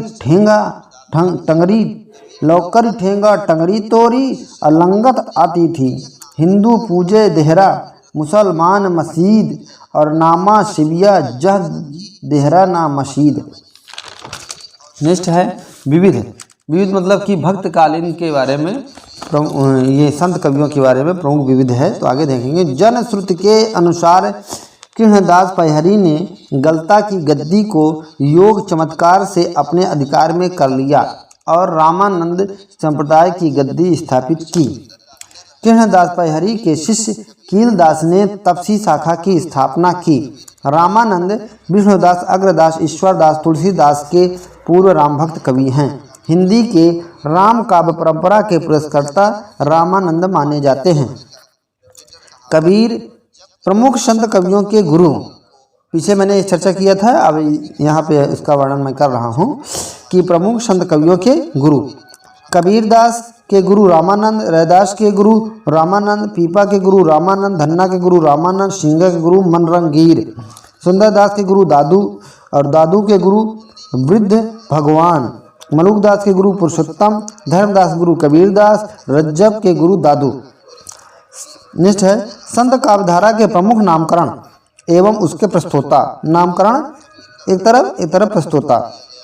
ज्ञानाश्रयी शाखा के प्रस्तोता हैं रामचंद्र शुक्ल। निर्गुण भक्ति के प्रस्तोता हैं हजारी प्रसाद द्विवेदी। संत काव्य के प्रस्तोता है राम कुमार वर्मा, परशुराम चतुर्वेदी और गणपत चित्रगुप्त। नेक्स्ट है संत काव्यधारा के प्रथम कवि एवं प्रस्तोता। तो ये संत काव्यधारा के प्रथम कवि कबीर हैं और उसके प्रस्तोता हैं आचार्य रामचंद्र शुक्ल और हजारी प्रसाद द्विवेदी। नामदेव के प्रस्तोता हैं गणपत चंद्रगुप्त और राम कुमार वर्मा। कबीर के प्रस्तोता स्वरूपराम चतुर्वेदी। अर्थात जो प्रस्तोता कवि इन कवियों ने कबीर, नानक देव और कबीर को जो है संत काव्यधारा का प्रथम कवि माना है। हरिदास निरंजनी का मूल स्रोत नाथ पंथ है। प्रमुख संत कवियों का जन्म स्थान कबीरदास लहरतारा, रैदास काशी, नानक तलवंडी, दादू अहमदाबाद गुजरात, सुंदरदास धौसा जयपुर राज्य, मलूकदास इलाहाबाद, अक्षर अनंत सिनोहरा दतिया, धर्मदास बांधवगढ़, हरदास निरंजनी डीडवाड़ा, जम्भनाथ पीपासर जोधपुर राज्य के, शिंगा खजूर मध्य प्रदेश में। आगे है हिंदी के प्रमुख संत कवि एवं उनकी रचनाएं। तो निर्गुण भक्त काव्य और रचनाएं एवं रचनाकार आगे हैं कबीरदास। कबीरदास ने बीजक साखी शब्द रमणी संकलन कबीर के शिष्य धर्मदास ने किया है। रैदास आदि ग्रंथ में रचनाएं संग्रहित हैं। रैदास की वाणी के रूप में अलग से प्रकाशित है। नानक जप जी, आशा दीवा, रहरास, सोहिला, नसीहतनामा खड़ी बोली हिंदी में है। नसीहतनामा खड़ी बोली हिंदी में गुरु ग्रंथ साहिब में संग्रहित हैं। गुरु अर्जुन देव गुरु ग्रंथ साहिब के संपादक, इसके 600 पद संकलित हैं। इनका रचना संग्रह सुखमानी 52 अक्षरी है। हरिदास निरंजनी अष्टपदी योग ग्रंथ है। ब्रह्म स्तुति, हंस प्रबोध ग्रंथ, निरपख मूल, पूजा योग ग्रंथ, समाधि योग ग्रंथ, संग्राम योग ग्रंथ है। सिंगा जी के नाम से रचनाओं का संग्रह प्रकाशित है। सिंगा जी की रचनाएं हैं तो जो सिंगा जी के नाम से उनकी रचनाएं संग्रह का प्रकाशित हैं। लालदास की चेतवाणी जो है लालदास ने लिखी है। फिर है दादू दयाल की रचना है अनुभव वाणी, कायावेल, हरडे वाणी। फिर है जगन्नाथ, अंगबधू रज्जब। दादू दयाल संपादक कौन है तो परशुराम चतुर्वेदी। फिर है मलूकदास में ज्ञान बोध है इनकी रचना है। फिर रतन खान है, फिर भक्तावच्छावली है, भक्ति विरुदावली है, पुरुष विलास है, गुरु प्रताप है, अलखवानी है, ज्ञान परोक्षी, 12 खड़ी, राम अवतार लीला, ब्रजलीला, ध्रुवचरित, विभव विभूति, सुख सागर, शब्द। अक्षर अनंत की रचनाएं हैं तो ज्ञान समुद्र मलूकदास की, ये ध्यान रखिएगा। ज्ञान समुद्र, सुंदर विलास, सुंदर ग्रंथावली। धर्मदास है धनी, धर्मदास की वाणी कबीरदास के बीचक का सर्वप्रथम संकलन किया है। रज्जब सर्वज्ञ रज्जब एवं अन्य स्रोतों की वाणी का संकलन रज्जब वाणी। जगजीवन दास ज्ञान प्रकाश, शब्द सागर, महाप्रलय और प्रेम पथ। चरणदास ब्रज चरित्र, अमरलीक, अखंड धाम, वर्णन, अष्टांग योग, धर्म जहाज, योग संदेश सार, भक्ति पदार्थ, ज्ञान सरोदय, ब्रह्म ज्ञान सार और भक्ति सागर, ये चरणदास की रचनाएं थीं। अनिष्ट है सहजोबाई की रचना है सहज प्रकाश, जिसका समय है 1743। चरणदास की शिष्या थी। सहजोबाई चरणदास की शिष्या भी थी। फिर है दयाबाई चरणदास की शिष्या थी, समझ आएंगे। सहजोबाई नहीं है, ये है दयाबाई जो है चरणदास की शिष्या थी। दयाबोध और जो है विनय मालिका जो है यह इनकी रचना है। बौद्ध तत्ववाद जो निश्चय ही बौद्ध आचार्यों की चिंता की देन था, मध्य युग के हिंदी साहित्य में उस अंग पर अपना निश्चित पदचिन्ह छोड़ गया जिसे संत साहित्य नाम दिया गया। मैं जो कहना चाहता था वह यह है कि बौद्ध धर्म क्रमशः लोक धर्म का रूप धारण कर रहा था और उसका निश्चित चिन्ह हम हिंदी साहित्य में पाते हैं। कथन किसका है? हजारी प्रसाद द्विवेदी का। जान कवि कथा रत्नावली और कथन कनकावली, कथा कमलावती, कथा मोहिनी, कथा नवल दमयंती, कथा कलावती, कथा रूप मंजरी, कथा कलंदर, कथा पिंजरसाम, शहजादे देवलदे, शहजादे देवलदे, ग्रंथ लैला मजनू आदि, इन सब का रचनाएं जो है जान कवि ने की है, जिनका समय है, इन सभी रचनाओं का समय 1612 से और 1664 ईस्वी है। प्रमुख वैष्णव आचार्य अहिंसावाद और पपदिवाद वैष्णव भक्ति का विविध रूपों में वैष्णव संप्रदाय का वैशिष्ट है। विष्णु स्वामी मध्वाचार्य वल्लभाचार्य का युग 11वीं शताब्दी से 16वीं शताब्दी तक माना जाता है। संत काव्य में पहले वैष्णव भक्ति को स्थापित करने वाले आचार्यों का काल 11वीं शती से 16वीं शती तक है। रामानंद रामावत संप्रदाय की सबसे पहली और सबसे प्रधान गद्दी गलता अजमेर राज्य तथा राजपुताना में अनंता दास जी के शिष्य कृष्णदास परिहरी ने स्थापित किया। नेक्स्ट है रामानुजाचार्य। रामानुज संप्रदाय का प्रधान स्थान तोताद गलता है। रामानंदी संप्रदाय में लोग वैरागी के नाम से प्रसिद्ध हैं। रामानुजाचार्य ने ब्रह्मसूत्र पर श्री भाष्य लिखा है। रामानुजाचार्य का समय 1017 ईस्वी से 1127 ईस्वी है। जो ये राम को विष्णु का अवतार मानते हैं। इनके सिद्धांतों को विशिष्ट द्वैतवाद कहते हैं। वे भक्ति को मुक्ति का साधन मानते हैं। तत्वमसि का अर्थ उन्होंने किया है, तू उसका सेवक है। वे जीव की दास और ईश्वर को स्वामी मानते हैं। भगवान की शरण में दास्य भाव से जाकर ही इस जीवात्मा का कल्याण होता है। इनके द्वारा प्रदर्शित संप्रदाय को ही श्री संप्रदाय भी कहा जाता है। रामानुजाचार्य से सर्वाधिक प्रभावित हिंदी के कवि गोस्वामी तुलसीदास हैं। आचार्य रामचंद्र शुक्ल ने रामानंद रचित 2 ग्रंथ वैष्णव मताब्ज भास्कर और श्री रामार्चन पद्धति बताया है। मध्वाचार्य का जन्म 1199 ईस्वी में दक्षिण भारत के वेल ग्राम में हुआ था। इनका सिद्धांत नाम अनंता तीर्थ था। 8 मंदिरों का निर्माण करने वाले मध्वाचार्य ने वैष्णव भक्ति के प्रचार प्रसार में विशिष्ट योगदान दिया है। इनका मत द्वैतवाद कहलाता है। इन्होंने अद्वैत का घोर विरोध किया है। ये जगत को सत्य मानते हैं तथा ईश्वर और जीव में भेद नहीं मानते हैं। समस्त जीव हरि के सेवक हैं और अल्पज्ञ जीव विष्णु के अधीन रहकर ही कार्य करता है। वास्तविक सुख की अनुभूति ही मुक्ति है, जिसे अमला भक्ति से प्राप्त किया जा सकता है। इसके द्वारा प्रवर्तित संप्रदाय का नाम ब्रह्म संप्रदाय है। विश्वस्वामी डॉक्टर भंडारकर के अनुसार इनका समय 13वीं शताब्दी है।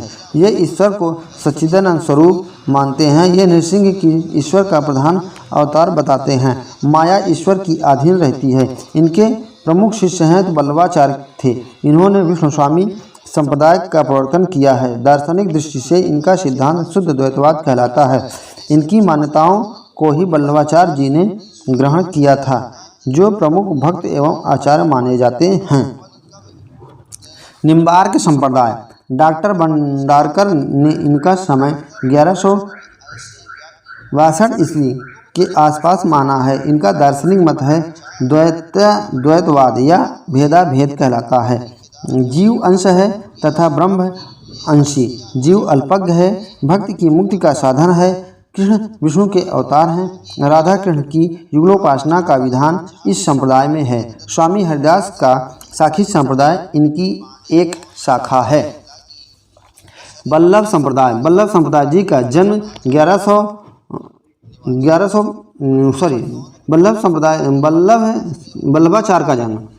वल्लभाचार्य का जन्म जो है 1479 ईस्वी में रायपुर जिले के चंपारण गांव में हुआ। ये तैलंग ब्राह्मण थे। ये अपने समय के तेजस्वी विद्वान एवं महात्मा थे। ये अपने समय के तेजस्वी विद्वान और महात्मा होने के साथ साथ थे। अकबर भी इनकी विद्वता से प्रभावित था। दार्शनिक दृष्टि से इनका मत शुद्ध द्वैतवाद के अंतर्गत आता है।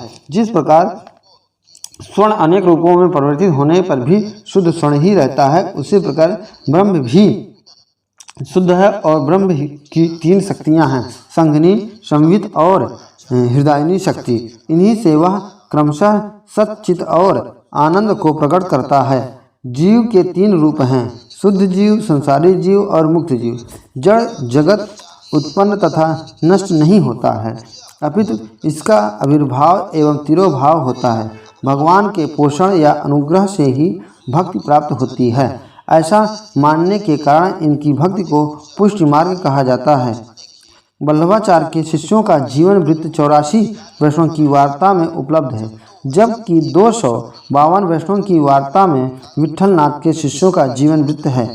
साधन सापेक्ष भक्ति को ही मर्यादा भक्ति और साधन निरपेक्ष भक्ति को ही पुष्ट भक्ति कहते हैं तथा पुष्टि भक्ति को मर्यादा भक्ति से श्रेष्ठ मानते हैं। वल्लभाचार्य के पुत्र गोस्वामी विट्ठलनाथ ने भी वल्लभ संप्रदाय के प्रचार प्रसार में योगदान किया है। गोस्वामी विट्ठलनाथ ने पुष्टि मार्ग भक्ति पद्धति को देश भर में प्रचारित किया और अष्टछाप की स्थापना की। अष्टछाप के 8 कवियों के 4 अष्टछाप के 8 कवियों में 4 बल्लभाचार्य के शिष्य थे और शेष 4 गोस्वामी विट्ठलनाथ के शिष्य थे। इन्हीं 8 कवियों में विपुल कृष्ण भक्ति साहित्य की रचना की।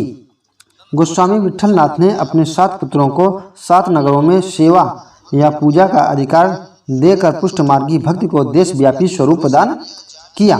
बल्लभाचार्य के लिखे प्रमुख ग्रंथ का नाम है अणुभाष, सुबोधिनी टीका, तत्वदीप निबंध, श्रृंगार रस मंडल तथा विद्वन मंडल। महाराष्ट्र में नाथ पंथ के समांतर महानुभाव संप्रदाय नामक निर्गुणोपासक संप्रदाय की स्थापना चक्रधर ने की। नोट: प्रबंधकार कवि की भावुकता का सबसे अधिक पता यह देखने से चल सकता है कि वह किसी आख्यान से अधिक मर्मस्पर्शी स्तरों को पहचान सका है या नहीं। यह कथन आचार्य रामचंद्र शुक्ल का है। आगे है प्रेमाश्रयी शाखा।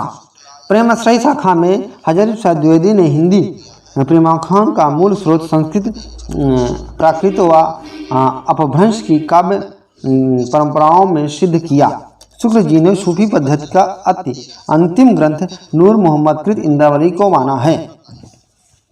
शुक्ल जी ने सूफी पद्धति का अंतिम ग्रंथ नूर मोहम्मद कृत इंद्रावती को माना है। भारतीय सूफी संप्रदाय के प्रमुख 5 संप्रदाय हैं जो इस प्रकार हैं: चिश्ती संप्रदाय, कादरी संप्रदाय, सूरावर्दी संप्रदाय, नक्शवर्दी संप्रदाय और सत्तारी संप्रदाय। नेक्स्ट है साबरी और निजामी चिश्ती संप्रदाय के 2 उप संप्रदाय हैं। बहाविया और राजकिया कादिर संप्रदाय के 2 शाखाएं हैं। चंद्रावती पांडे और रामखिलावन पांडे ने सूफियों को इस्लाम का प्रचारक माना है। सूफी शब्द की उत्पत्ति के मूल में सूफ शब्द को सर्वाधिक मान्यता मिली। सूफ का अर्थ होता है पवित्र। मुसलमानों के पवित्र तीर्थ मदीने की मस्जिद के सामने वाले चबूतरे का नाम सूफा चबूतरा है। इस पर बैठने वाले फकीरों को सूफी कहा जाता है। परमात्मा को स्त्री, स्वयं को पुरुष मानना सूफी प्रेमवाद की विशेषता है। कुछ विद्वान सूफी का संबंध सूफिया शब्द से जोड़ते हैं जिसका अर्थ है ज्ञान। अन्य मत से यह शब्द सफा से निर्मित है जिसका अर्थ होता है शुद्ध एवं पवित्र। ब्रज भाषा में रचित प्रमुख प्रेमाख्यान ग्रंथ नंददासकृत रूप मंजरी और जान कवि के प्रेमाख्यान हैं। जान कवि ने सर्वाधिक प्रेमाख्यानकों की रचना की। इन्होंने 78 काव्य ग्रंथों की रचना की थी जिसमें 29 प्रेमाख्यानक हैं। जान कवि हिंदी के पहले ऐसे कवि हैं जिन्होंने फारसी के लैला मजनू आख्यान लेकर ग्रंथ लैला मजनू काव्य की रचना की। सर्वमत यह है कि सूफी शब्द का संबंध सूफ से है जिसका अर्थ है ऊन। सूफी लोग सफ़ेद ऊन से बने हुए चोंगे पहनते थे और उसका आचरण पवित्र एवं शुद्ध होता था। आचार्य रामचंद्र शुक्ल के अनुसार प्रेम मार्गी सूफी शाखा का एकमात्र हिंदू कवि सूरदास नामक एक पंजाबी हिंदू है जिसने शाहजहां के समय में नल दमयंती कथा लिखा है। भारतीय सूफी प्रमुख मुख्यतः बेसरा संप्रदाय के हैं और पद्मावत में हीरा मनतोते के द्वारा रानी पद्मावती के रूप वर्णन की प्रतिक्रिया स्वरूप राजा रथसेन द्वारा पद्मावती को प्राप्त करने की इच्छा को आचार्य शुक्ल ने प्रेम न कहकर रूप लोग की संज्ञा दी है। संपूर्ण भारतीय प्रेमाख्यानों में केवल पद्मावत और चिताई वार्ता ही 2 ऐसे ग्रंथ हैं जिसमें इतिहास का सहारा लिया गया है। पद्मावत के नागमती वियोग खंड को हिंदी साहित्य की अनुभव निधि माना जाता है। जिस तरह महिला अलवार भक्तों में अंडाल और मीरा उसी तरह और भक्त में मीरा उसी तरह सूफियों में बसरा की राबिया नामक एक सूफी संत महिला की गणना की जाती है। शुक्ल ने रत्नसेन और पद्मावती को क्रमशः आत्मा परमात्मा का प्रतीक माना है। सूफियों द्वारा अपनाई गई मनसवी शैली से आशय है रचना के आरंभ में ईश वंदना, पैगंबर की स्तुति, शाही वक्त की प्रशंसा आदि। पद्मावत में रत्नसेन पद्मावती नागमती राघव चेतन तथा अलाउद्दीन को क्रमशः मन, सात्विक बुद्धि और दुनिया धंधा, संसारिक बुद्धि, शैतान और माया का प्रतीक माना गया है। सूफी प्रेमाख्यान काव्यों का प्रमुख उद्देश्य प्रेम का उदात्त वर्णन करके मानवतावादी स्वरूप स्थापित करना रहा है। सूफी मत में वर्णित साधक की 4 अवस्थाओं का सही क्रम आचरण, उपासना, सिद्धावस्था, सत्यबोध है। सूफी काव्य में प्रेम की उत्कृष्ट विराट व्यंजना और प्रतीकात्मकता है। भारत में सूफी धर्म का प्रचार प्रसार 12वीं शताब्दी में ख्वाजा मोइनुद्दीन चिश्ती ने किया था। सूफी धर्म की रूपरेखा निम्न है। यह इस्लाम धर्म से आया है और इसके 2 संप्रदाय हैं। पहले है शरा, फिर दूसरा है बेशरा। शरा सनातनी है और बेशरा सूफी है।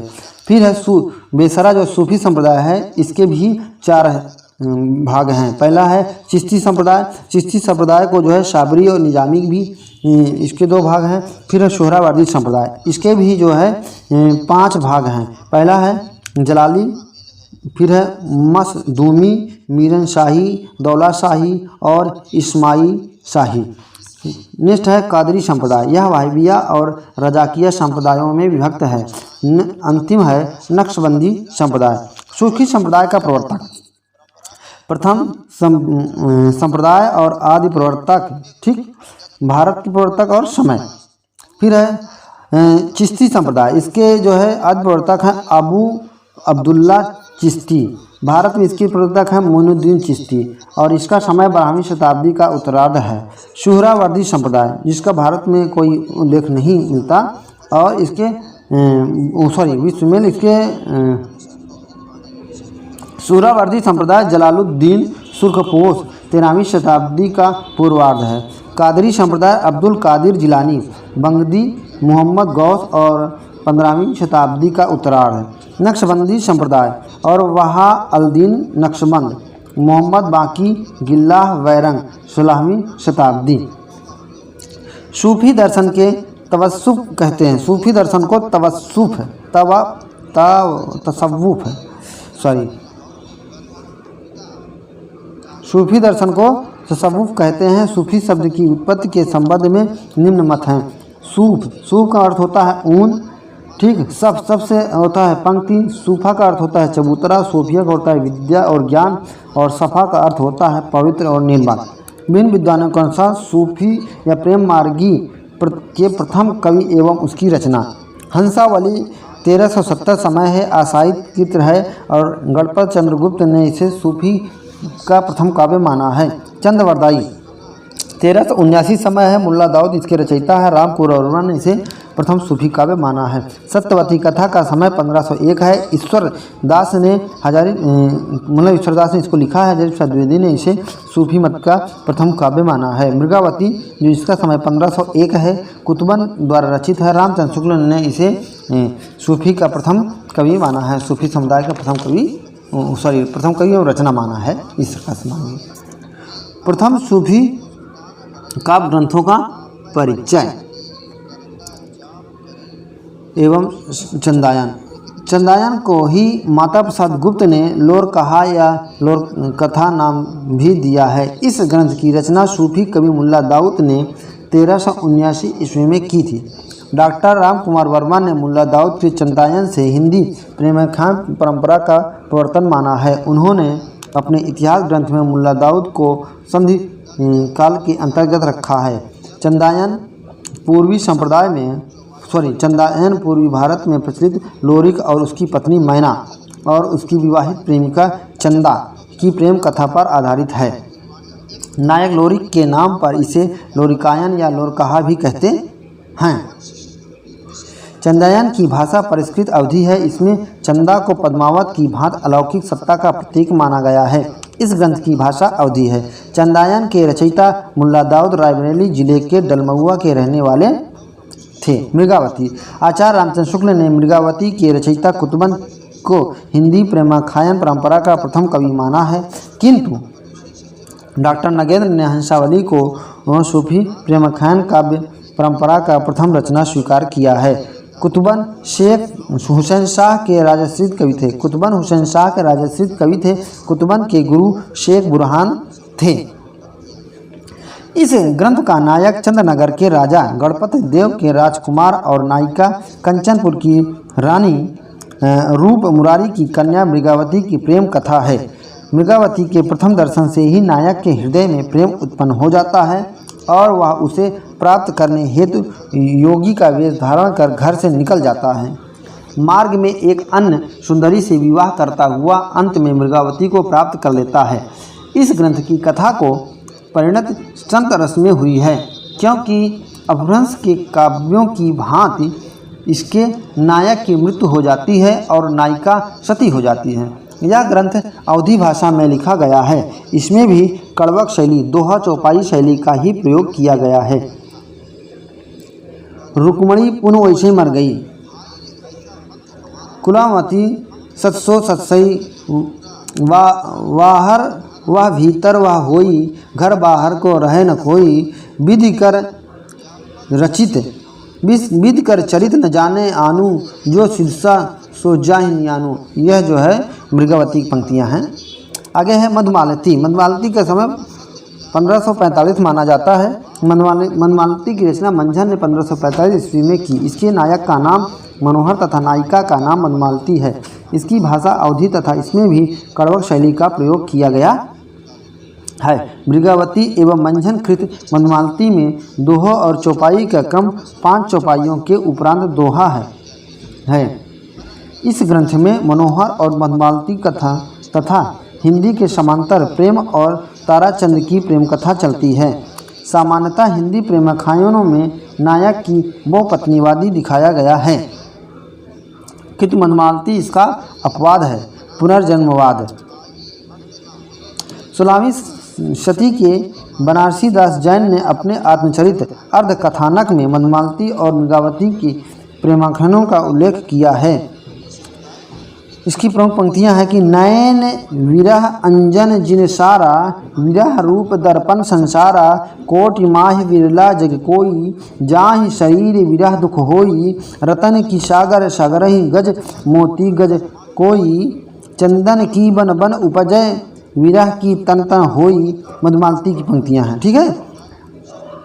नेक्स्ट है देखत ही जहि चनेऊ तोहि, एहि रूप जहि चंद्रयो मोहि, एहि रूप बुत अहे छपाना, एहि रूप रव शिष्टि समाना, एहि रूप शक्ति अवशिव, एहि रूप त्रिभुवन कर जीव, एहि प्रगटे बहुभेषा, एहि रूप जगरंग रेशा। यह मधुमालती की रचना है, जगरंग रेशा। नेक्स्ट है सत्यावती कथा। सत्यावती कथा। सत्यावती कथा हजारी प्रसाद द्विवेदी ने ईश्वरदास की सत्यवती कथा को इस परंपरा की प्रथम कृति के रूप में स्वीकार किया है। सत्यवती कथा के रचयिता ईश्वरदास शुक्लोपासक भक्त थे, जिन पर सूफी मत का आरोपण संभव नहीं हुआ। अतः आचार्य रामचंद्र शुक्ल ने इन्हें भक्ति काल की किसी भी शाखा में स्थान नहीं दिया। ईश्वरदास दिल्ली के बादशाह सिकंदर के समकालीन थे। सत्यवती कथा सौंदर्य प्रेम विरह निरूपण और तत्कालीन बादशाह का उल्लेख अवधी भाषा में दोहा चौपाई शैली में आदि की दृश्य से हिंदी प्रेमाख्यान परंपरा का उच्च कोटि का काव्य है। इसमें ऋतुपर्ण और सत्यवती की प्रेम कथा है। यह आदर्शवादी काव्य है। इसमें सतीत्व की महिमा का चित्रण हुआ है। हंसावली। डॉक्टर गणपत चंद्रगुप्त ने हिंदी प्रेमाख्यान परंपरा का प्रथम काव्य हंसावली को माना है, जिसकी रचना आशायित ने 1370 ईस्वी में की थी। यह गुजराती मिश्रित पश्चिमी हिंदी में रचित प्रेम कथा है। आशायत कृत हंसावली को काव्य भाषा को लेकर मानते हैं। आशायत कृत हंसावली को काव्य भाषा को लेकर मानते हैं, जबकि मोती लाल मनेरिया ने राजस्थानी काव्य भाषा साहित्य में इसे राजस्थानी भाषा की भाषा माना है। इसमें पाटन की राजकुमारी हंसावली की कथा है। इस ग्रंथ का रचना स्रोत विक्रम वैताल की कथा है। रूपमंजरी। अष्टछाप के कवि नंददास द्वारा रचित रूपमंजरी प्रेमाख्यान परंपरा का काव्य है। इसमें रूपमंजरी विवाहिता और कृष्ण के प्रेम का चरित्र स्वरूप रूप से चित्रित किया गया है। रूपमंजरी के आरंभ में कवि ने इस स्तुति रचना का उद्देश्य आत्मपरिचय प्रेमाख्यानों की परंपरा के अनुसार ही किया है। इसकी भाषा ब्रज दोहा चौपाई शैली में प्रयोग हुआ है। जायसी ने अपने पूर्व प्रेमाख्यानों का उल्लेख किया है। मुग्धावती और मृगावती और मधुमालती प्रेमावती। पद्मावत का समय है 1520 ईस्वी में। कुछ लोगों का मानना है कि यह 1540 ईस्वी में इसका समय है। जायसी प्रसिद्ध सूफी फकीर शेख मोहिद्दी और मुहीउद्दीन के शिष्य थे और शेर शाह के समकालीन कवि थे तथा अमेठी के निकट जायस में रहते थे। हिंदी में सूफी काव्य परंपरा के सर्वश्रेष्ठ कवि मालिक मोहम्मद जायसी हैं। इनकी 3 रचनाएं उपलब्ध हैं, अखरावट, आखिरी कलाम और पद्मावत। जायसी कृत चित्रलेखा एक लघु प्रेमाख्यान है। अखरावट में देवनागरी वर्णमाला के एक एक वर्ण अक्षर को लेकर के सैद्धांतिक बातें कही गई हैं। आखिरी कलाम में कयामत का वर्णन है। इसमें मुगल बादशाह बाबर की प्रशंसा की गई है। कहरनामा में आध्यात्मिक विवाह का वर्णन है। यह कहरवा शैली में लिखी गई है, जबकि मससनामा में ईश्वर भक्ति के प्रति प्रेम निवेदन है। जायसी द्वारा रचित एक अन्य कृत का नाम कनावत है। पद्मावती जायसी के यश का आधार है। इसका रचना काल 1520 ईस्वी यानी 927 हिजरी संवत के आसपास है।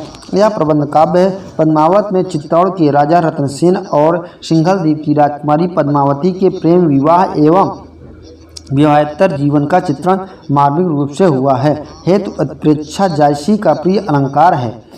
पद्मावत प्रेम की पीर का व्यंजना करने वाला विशद प्रबंध काव्य है। यह दोहा चौपाई में निबद्ध मंसूरी शैली में लिखा गया है। इसकी भूमिका विशद एवं उदात्त है। इस्लाम के कट्टर अनुयायी ने अनहलक मैं खुदा हूँ कहने पर मंशूर सूफी संत को सूली पर चढ़ा दिया था। पद्मावत में पद्मावती परम सत्ता की प्रतीक है। रत्नसेन साधक मन का, राघव चेतन शैतान का तथा कथा लौकिक धरातल पर चलने के साथ साथ लोकोत्तर अर्थ की भूमि पर भी चलती है। अतः पद्मावत को प्रतीकात्मक काव्य कहा जाता है। पद्मावत में कुल 57 खंड हैं। पद्मावत की भाषा विशुद्ध अवधी है। तत्सम शब्दों का प्रयोग बहुत कम या नहीं के बराबर है। पद्मावत के विभिन्न पात्रों के स्वरूपकत्व का आरोप भी किया गया है। पद्मावत के अंत में दिए गए कड़वक को जिसमें पात्रों के आध्यात्मिक अर्थ दिए गए हैं, कुछ विद्वानों ने प्रक्षिप्त माना है। जायसी के अनुसार उस कड़वक को प्रतीकार्थ निम्नवत हैं, जिनके कारण इसे एक बृहद अन्योक्ति कहा गया है। चित्तौड़ शरीर का प्रतीक है। राजा रत्नसेन मन का प्रतीक है या साधक का प्रतीक है। सिंघल द्वीप हृदय का प्रतीक है। पद्मावत बुद्धि एवं परम सत्ता का प्रतीक है। राघव चेतन शैतान का प्रतीक है। अलाउद्दीन माया का प्रतीक है। नागमती संसार का, दुनिया धंधा का, संसारिक बुद्धि का प्रतीक है। हीरा मनतोता जो है गुरु का प्रतीक है। आचार्य रामचंद्र शुक्ल ने जायसी के द्वारा रचित 3 ग्रंथों पद्मावत, अखरावट, आखिरी कलाम का उल्लेख किया है। आचार्य शुक्ल के अनुसार पद्मावत की कथा का पूर्वार्ध कल्पित और उत्तरार्ध ऐतिहासिक है। आचार्य शुक्ल ने लिखा है कि कबीर ने केवल भिन्न प्रतीत होती हुई परोक्ष सत्ता की एकता का आभास दिया है। प्रत्यक्ष जीवन की एकता का दृश्य सामने रखने की आवश्यकता बनी थी। यह जायसी द्वारा पूरी हुई। विजय देवनारायण शाही ने पद्मावत को हिंदी में अपने ढंग की अकेली ट्रेजेडी कहा गया है। नेक्स्ट है कि कबीर ने केवल भिन्न प्रतीत हुई परोक्ष सत्ता की एकता का आभास दिया था।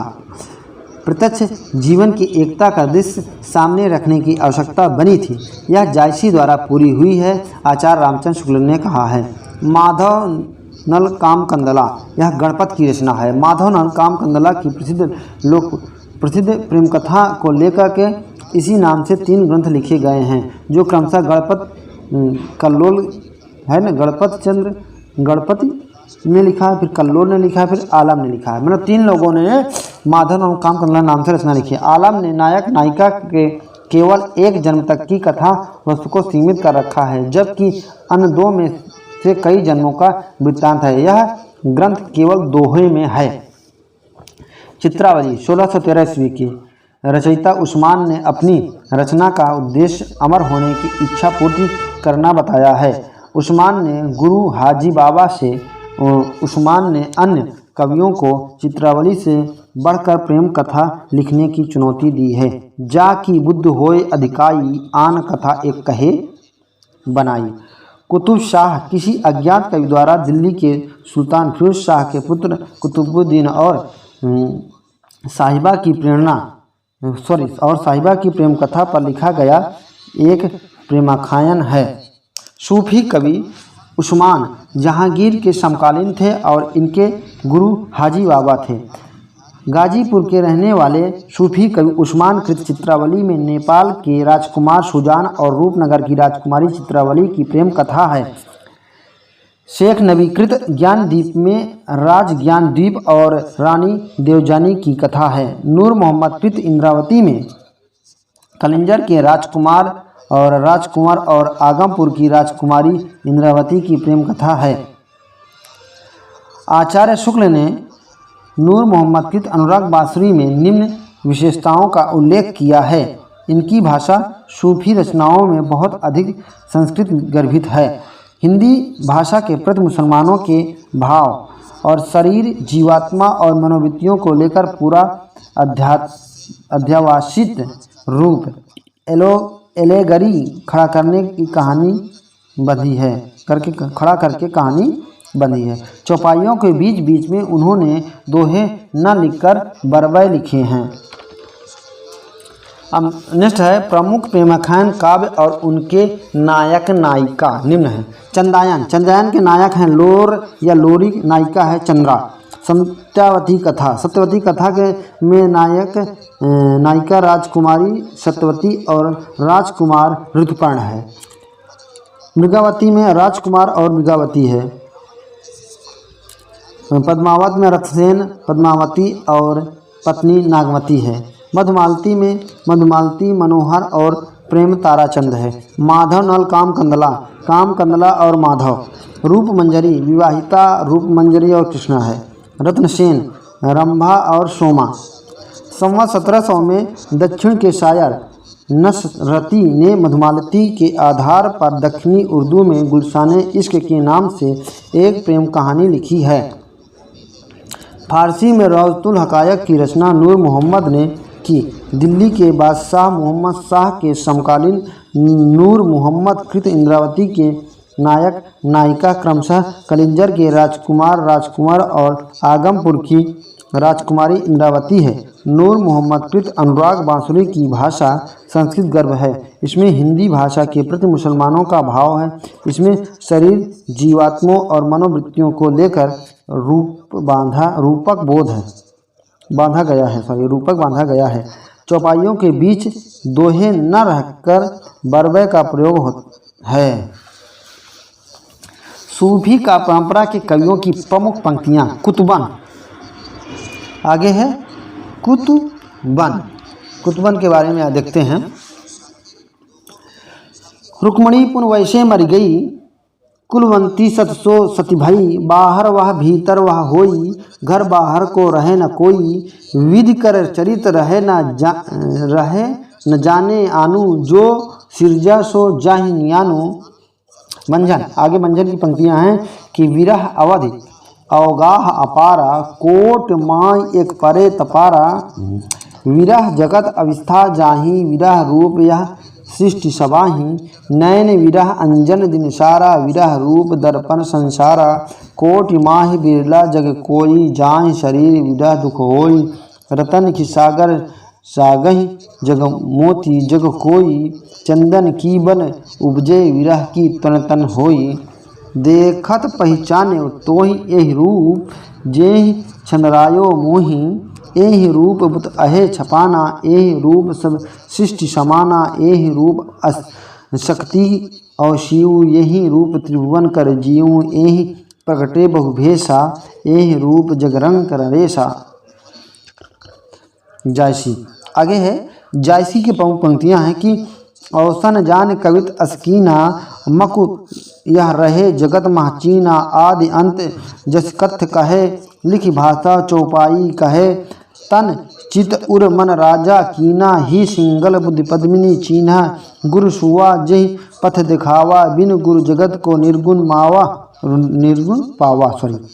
गुरु सुआ जही पंथ दिखावा गुरु बिनु जगत को निर्गुण पावा नागमते यह दुनिया धंधा वंचा सो नहीं एहि चित बंधा प्रेम कथा एहि भांति विचारा बुद्धि लेहु जो बुझे पारहु भयहु विरह जल कोयल कारी डार डार जो कूक पुकारी सरवर तीर पद्मिनी आई खोपा छोरी केश मुकुलाई वरुण बाण अश ओपहु वेधे रन बन दाख सौजहि न सब रोवा पाखी तन सब पाख ओहि मिलाओ जो पहुँचे कोई तब हम कहव पुरुष भल होई है आगे पर्वत के बाता विषम पराह अगम सुठी छाटा सुठी धाटा बीच बीच नदी खोह और नारा ठावहि ठाव बैठ पदपारा छार उठाए लीन एक मुठी दीन उड़ाए पृथ्वी झूठी मानुष प्रेम भयो बैखंठी नाहित काह छार भर मुठी मुहम्मद जीवन जल भरन रहट घड़ी के रीत और घड़ी सो आई जो भरी और ठरी जन्म गा नीति होता ही दरस परस ना लोना धरती सरग भयो सब सोना जासव हैं चकहेरो सोई ठाए जू दे एहि दुख कबहु ना निसरव कौ हत्या असले कुहक कुहक जस कोयल रोई रकत आंसू घूंची बन बोई और पार महादे हिये न हारू समुझ जीव चित चेतु संभारू जही के बोले विरह के थापा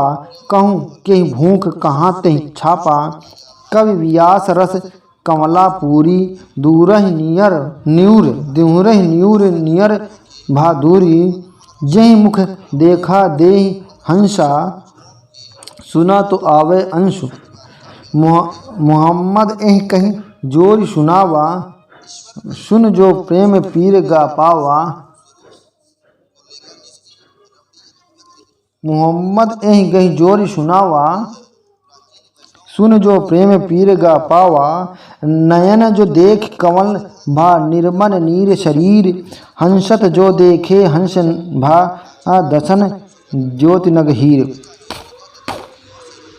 जौहर भाई स्त्री पुरुष गए संग्राम और पात सही गढ़ चूरा चित उर्भा इस्लाम पीयूषो कहो संदेशड़ा हे भौरा हे काग सो धन विरहे जरिमुई तही धुआं हम लाग को हेस कोई भिखारी न कहीं धनी कीन्हेस संपत विपत पुन धनी कहूँ भोग भुगत सुख सारा कहाँ काहु भूख भवन दुख भारा उदधि आय तहि बंधन कीना इति दस माथ अमर पद चिन्हा बरसय मथा झकोर झकोरी अमोर जो जन चुबन जन ओरी फिर रोई कोई नहीं बोला आधी रात विहंगम बोला साजन ले पठावा आयसु जाय न भेंट तन मन जोबन सज के हे चली लेहु भेंट